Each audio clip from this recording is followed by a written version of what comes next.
जब इंस्पेक्टर ने सड़क किनारे सब्जियां फेंकी, पर उसे नहीं पता था कि कोई हर चीज कैमरे में रिकॉर्ड कर रहा था। सवेरे के 8 बजे थे।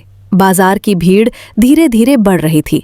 उसी भीड़ के एक कोने में धूप से बचने के लिए टूटी हुई छतरी लगाए सीमा नाम की एक गरीब महिला अपने छोटे से ठेले पर सब्जियां बेच रही थी। वहीं उसकी रोजी रोटी थी। सीमा की आंखों में थकावट थी, लेकिन हाथ में हिम्मत, क्योंकि वो अकेली थी, अपने 2 बच्चों की माँ और उनकी दुनिया का हर सहारा। आज उसकी सब्जियां बड़ी ताज़ा थीं, पर मन में बेचैनी थी। पिछले 2 दिनों से कुछ पुलिस वाले लगातार बाजार में आकर दुकानदारों को परेशान कर रहे थे। उसी बीच दूर से बजती सीटी, एक जोरदार बाइक की आवाज और लोगों का हटना, ये सब एक ही बात की ओर इशारा कर रहा था। इंस्पेक्टर विजय आ रहा है। उसका नाम सुनते ही लोग खुद ब खुद 2 कदम पीछे हट जाते थे। उसका रुतबा डर से बना था, सम्मान से नहीं। विजय कार से उतरा। चमकदार जूते, कड़क हाव भाव और चेहरे पर वही घमंड जिसने गरीबों की आंखों में डर भर रखा था। जैसे ही उसने बाजार में कदम रखा, पूरा माहौल बदल गया। हर कोई धीमी आवाज में बोलने लगा। विजय सीधा उसी ओर बढ़ा जहां सीमा सब्जियां बेच रही थी। वो कुछ नहीं बोली, बस अपने ठेले के पास खड़ी हो गई, जैसे हर दिन होती है। लेकिन आज उसकी किस्मत किसी और मोड़ पर थी। विजय गुस्से से बोला, बार बोला है, यहाँ ठेला लगाने की इजाजत नहीं है। साहब बस यहीं बैठने दो, 2 छोटे बच्चे हैं, कहीं और बैठूंगी ठेला चलेगा ही नहीं। ये सुनते ही विजय का चेहरा और तमतमा गया। उसके लिए गरीब की तकलीफ सिर्फ एक बहाना थी। वो अचानक आगे बढ़ा और सीमा की आंखों के सामने पूरी सब्जियां लात मारकर सड़क पर फेंक दी। टोकरी उलट गई, टमाटर सड़क पर लुढ़कते रहे, आलू धूल में घिर गए। सीमा हिल कर रह गई। उसके होंठ कांपने लगे, आंखें भर आईं, लेकिन वो कुछ कह नहीं पाई। आसपास खड़े लोग सब देख रहे थे, मगर कोई आगे नहीं आया। किसी के चेहरे पर डर, किसी पर गुस्सा, पर सब खामोश। उसी भीड़ के बीच एक लड़का, आरव, लगभग 21 साल का, मोबाइल हाथ में खड़ा था। सीमा की हालत देखकर उसका दिल टूट गया और उसी पल उसने कैमरा ऑन कर दिया। विजय को इसकी भनक भी नहीं थी। वो तो बस अपना रौब दिखाने में लगा था। उसने सीमा की बांह पकड़कर कहा, चल हट यहां से, दोबारा दिखी तो ठेला जब्त कर दूंगा। सीमा रोते हुए बोली, साहब थोड़ी इज्जत से बात कर लीजिए।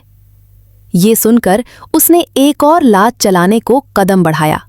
भीड़ डर कर पीछे हट गई, लेकिन आरव का कैमरा सब कुछ रिकॉर्ड कर रहा था। हर शब्द, हर हरकत, हर जुल्म। सीमा वहीं बैठ गई, दोनों हाथों से सिर पकड़कर रोने लगी। उसकी टूटी हुई टोकरी, बिखरी सब्जियां और उसके आंसू सब सड़क पर गिर चुके थे। विजय ने बिना पीछे मुड़े कार का दरवाजा खोला और चला गया। उसे लगा वो फिर जीत गया, गरीब फिर हार गया। लेकिन उसे नहीं पता था, आज उसकी ये हरकत, उसका करियर, उसका रुतबा, सब कुछ बदलने वाला है। आरव के मोबाइल में रिकॉर्ड हुआ वीडियो उस दिन सिर्फ एक वीडियो नहीं था, वो एक तूफान था जो उठने वाला था। आरव वहां से चुपचाप निकला, लेकिन अंदर से जलता हुआ। घर पहुंचते ही उसने वीडियो सोशल मीडिया पर पोस्ट कर दिया। कैप्शन था, ये है हमारे शहर के इंस्पेक्टर की असली सच्चाई। और कुछ ही घंटों में शहर कांप उठा। वीडियो आग की तरह फैलने लगा। लोग गुस्से में भर गए। कमेंट्स, शेयर, हैशटैग, हर तरफ एक ही आवाज, इंस्पेक्टर विजय को सस्पेंड करो। रात तक वीडियो लाखों तक पहुंच चुका था और उसी रात किसी के फोन पर एक नोटिफिकेशन आया। इस वीडियो को डीएम निशा वर्मा ने भी देखा। अगली सुबह पूरा सिस्टम, पूरा पुलिस विभाग, पूरा शहर एक नए मोड़ पर था। डीएम निशा वर्मा, जो अपनी सख्ती और ईमानदारी के लिए जानी जाती थीं, रात भर सो नहीं पाईं। वीडियो उनके दिमाग में घूमता रहा। एक गरीब महिला की बेबसी, एक इंस्पेक्टर का जुल्म और एक पूरी भीड़ की खामोशी। सुबह 6 बजे ही उन्होंने कार्रवाई शुरू कर दी। उनकी कार शहर के सबसे भीड़भाड़ वाले बाजार की तरफ मुड़ी, वही जगह जहां कल सीमा की इज्जत सड़क पर गिरा दी गई थी। जैसे ही कार पहुंची, भीड़ खुद ब खुद रास्ता देने लगी। निशा ने गाड़ी से उतरकर सीधा सीमा को ढूंढा। वो आज फिर उसी जगह बैठी थी, उसी टूटी टोकरी के साथ, उसी चुप्पी के साथ। निशा उसके सामने जाकर रुकी, धीरे से बोली, आप सीमा जी हैं? सीमा घबरा कर खड़ी हो गई। वो ऐसी इज्जत की आदी नहीं थी। अचकचाई हुई बोली, जी हाँ, मैं ही हूं। निशा ने उसकी आंखों में वही दर्द देखा जो वीडियो में था। उन्होंने गहरी सांस ली और कहा, कल आपके साथ जो हुआ वो किसी हाल में बर्दाश्त नहीं किया जाएगा।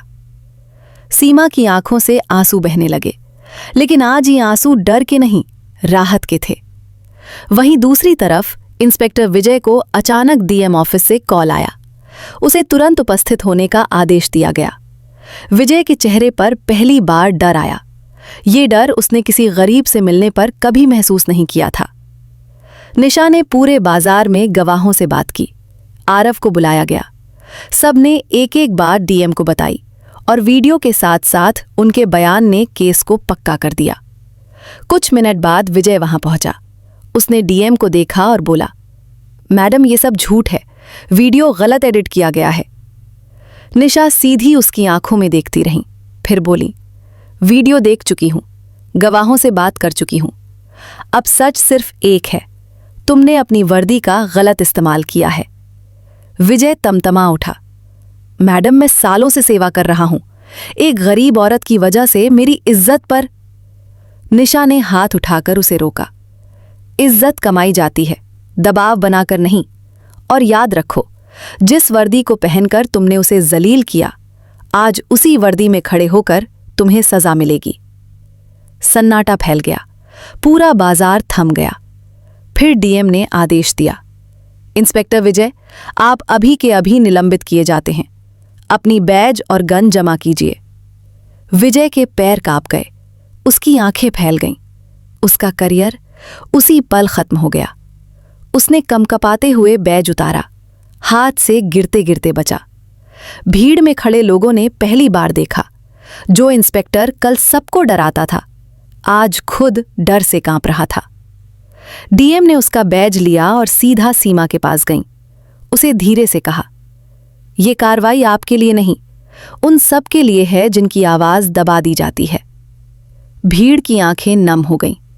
कई लोग ताली बजाने लगे। सीमा पीछे हट गई। उसकी आंखें भरी थीं, लेकिन चेहरा शांत था। आरव आगे आया। निशा मुस्कुराई, वीडियो तुमने बनाया था? जी मैडम, बस लगा कि किसी को खड़ा होना चाहिए। निशा बोली, तुमने सिर्फ वीडियो नहीं बनाया, तुमने सिस्टम को जागने पर मजबूर किया है। वो दिन शहर के इतिहास में दर्ज हो गया और उसी दिन सीमा ने महसूस किया, गरीब की खामोशी सबसे बड़ा अपराध है और सच का कैमरा सबसे बड़ा हथियार।